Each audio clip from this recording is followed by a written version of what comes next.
Abans ens demana pas la nostra companya Sandra Calabuig des del carrer Pepita de València. Allà anem a conèixer una bufadora de vidre, una dona premiada com a dona artesana de la Comunitat Valenciana l'any 2015, que continua bufant vidre al taller de tota la família. Sandra, bona vesprada. Per on comencem la visita a este ofici d'avui? Bona vesprada, Joan. Si et sembla, podem començar per veure aquestes peces que es creen amb una tècnica que ara coneixerem de molt a prop. Són peces úniques, exclusives, que es creen amb aquesta tècnica mil·lenària de vidre bufat, tant objectes, per exemple, de decoració, com els que veiem ací, com també peces de joieria que creen ací la família Sorribes.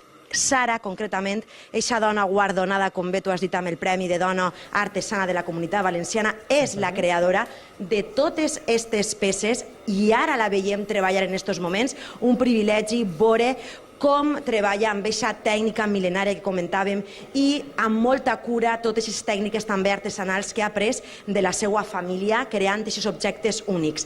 Sara, gràcies per obrir-nos les portes del teu taller. Veiem que estàs treballant ara en aquests moments. Conta'ns sobre aquesta tècnica mil·lenària tan antiga com és la del vidre bufat. Pues bueno, la verdad es que es una técnica difícil de aprender, pero bueno, le vas cogiendo el tranquillo, te gusta, te enamora. Y realmente lo que hacemos es fundir vidrio a 1700 grados en este caso y darle forma mediante bufar, como decimos nosotros, soplar o bien con herramientas manipulando. A veure, podríem veure alguns aspectes curiosos de la tècnica que abans has comentat. A veure, quins serien? Pues vamos a ver. Què és el més curiós, el més cridaner? Bé, ja és cridaner de per si, però... Sí. Espectacular almenys. Sí. A ver, lo que más te llama la atención evidentemente es la temperatura. El vidrio está a 1700 grados. Ver cómo algo tan rígido de repente es tan líquido llama mucho la atención. Y luego es que es muy maleable. Tú puedes coger pinzas, puedes pincharlo. El cambio simplemente le llama la atención a la gente muchísimo. Sandra. I tu vas aprendre de ton pare, Sara. Sí, la verdad es que la empresa era de mi abuelo pasó a la siguiente generación, mi padre, y ahora es mía, sí.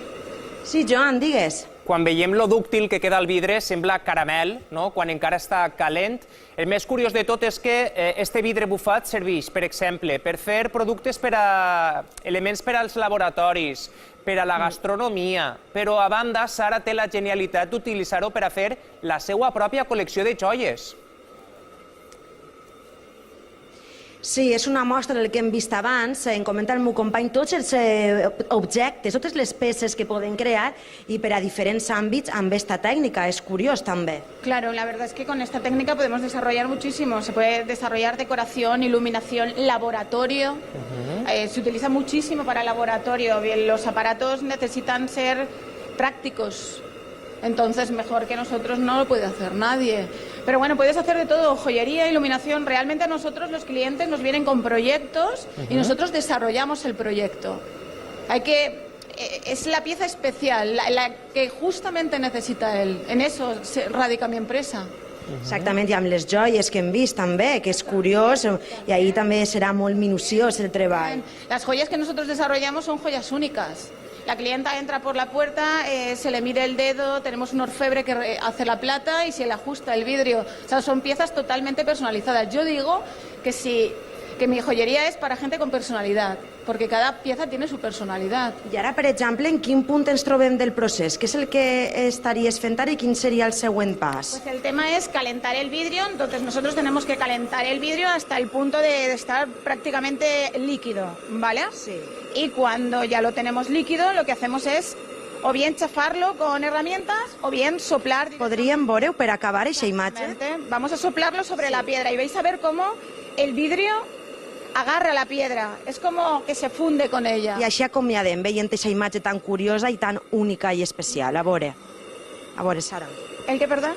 Podem veure aquesta imatge per acabar? Sí, claro que sí, la vamos a ver. Vinga, que ja el temps mana, sí, en el directe. Vamos a ello. A veure si podem veure-ho.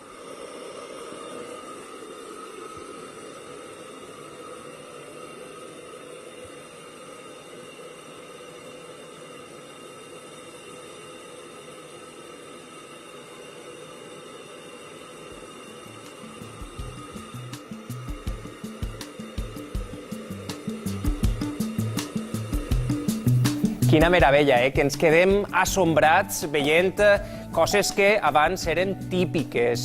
L'artesania en estat pur, que mai no deixa de sorprendre'ns.